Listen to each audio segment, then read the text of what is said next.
Welcome back ನನ್ನ YouTube ಚಾನಲ್ಗೆ. ವಂಡರ್ಲಾ ಮೆಜೆಸ್ಟಿಕ್ನಿಂದ ಸುಮಾರು 30 ಕಿಲೋಮೀಟ್ರ್ ಐತಿ. ಬಿಡದಿಯಿಂದ 8 ಕಿಲೋಮೀಟ್ರ್ ಐತಿ. ಮೊದಲು ಬಿಡದಿ ಹೋಗ್ಬೇಕು, ಅಲ್ಲಿಂದ ವಂಡರ್ಲಾಕ್ಕೆ ಹೋಗ್ಬೇಕು. ಬೆಳಿಗ್ಗೆ ನಾವು 10 ಗಂಟೆ 10:30 ಅದು ಹೋಗಿದ್ವಿ. ಒಳಗಡೆ ಟಿಫನ್ ಮತ್ತು ಊಟದ್ದೆಲ್ಲ ನಾವು ನಮ್ಮ ಕಡೆಯಿಂದ ದುಡ್ಡು ತೊಗೋತಾರೆ. ಅಲ್ಲೇನು ಫ್ರೀ ಅದು ಏನು ಕೊಡೋಂಗಿಲ್ಲ ಒಳಗಡೆ. ಬಟ್ಟೆ ಎಲ್ಲ ಕಾಸ್ಟ್ಲಿ ಐತಿ. ಇದು ಡ್ರೆಸ್ಸನ್ನು ತೊಗೋಬೇಕಂತಂದ್ರೂ ಅಲ್ಲೇ ಅಮೌಂಟ್ ಕೊಡಬೇಕಾಗತ್ತೆ, ಫ್ರೀ ಅಂತೂ ಇರೋಂಗಿಲ್ಲ. ಸೊ ನಾವು ಹೋಗುವಾಗ ಎಕ್ಸ್ಟ್ರಾ ಟಿ ಶರ್ಟ್ ಅದು ತೊಗೊಂಡು ಹೋದ್ರೆ ನಮಗೆ ಬೆಟ್ರ.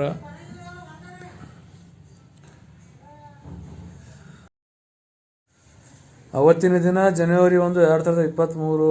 ಆ ದಿನವನ್ನು ನಾವು ಮರೆಯೋಕ್ಕಾಗಂಗಿಲ್ಲ. ಯಾಕಂತಂದ್ರೆ ನಾವು 2023 ಜನವರಿ 1ನೇ ತಾರೀಕು ವಂಡರ್ಲಾಕ್ಕೆ ಹೋಗಿದ್ದೀವಲ್ಲ, ಹಂಗಾಗಿ ಒಂಥರ ಅವತ್ತು ಫುಲ್ ಎಂಜಾಯ್ ಮಾಡಿದ್ವಿ ನಾವು 4 ಜನ. ಟ್ರೈನಿಂಗ್ ಸೆಂಟ್ರ್ನಲ್ಲಿದ್ದಾಗ ಸಂಡೇಕ್ಕೊಮ್ಮೆ ನಮ್ಗೆ ಔಟ್ ಪಾಸ್ ಬಿಡ್ತಿದ್ರು. ಅವಾಗ ಬೇರೆ ಬೇರೆ ಪ್ಲೇಸ್ ಯಾವ್ಯಾವ ನಿಯರ್ ಇರ್ತಿದ್ವಲ್ಲ ಅದನ್ನೆಲ್ಲ ನಾವು ವಿಸಿಟ್ ಮಾಡ್ತಿದ್ವಿ.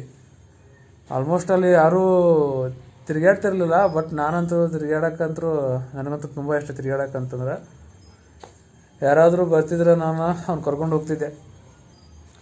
3 ತಿಂಗಳಲ್ಲಿ ನಾನಂತೂ ಸುಮಾರು ಪ್ಲೇಸ್ ವಿಸಿಟ್ ಮಾಡಿದ್ದೀನಿ. ಮೈಸೂರು, ಅಲ್ಲಿ ಗಗನಚುಕ್ಕಿ, ಭರಚುಕ್ಕಿ,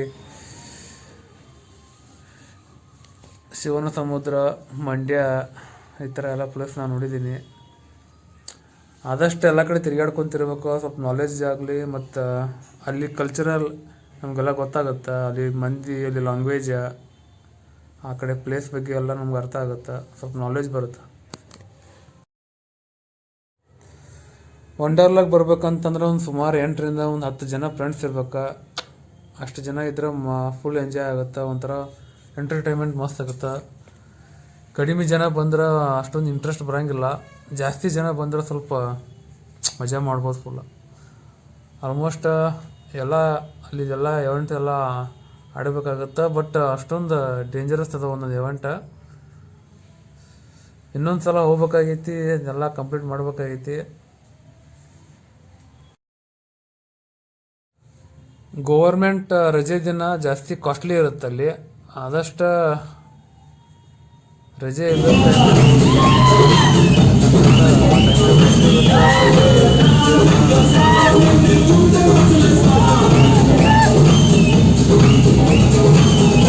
ಆದಷ್ಟು ಒಮ್ಮೆ ಆದರೂ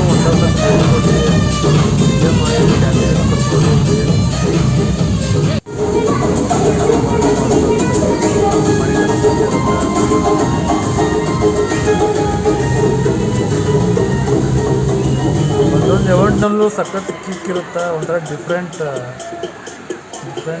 ಎಂಜಾಯ್ಮೆಂಟ್ ಇರುತ್ತೆ ಅದರಲ್ಲಿ. ಒಂಥರ ಅನುಭವಿಸ್ಬೇಕಲ್ಲ. ಸಿಕ್ಕಾಪಟ್ಟೆ ಮಜಾ ಮಾಡಿದ್ವಿ ಅವತ್ತು ನಾವಂತೂ.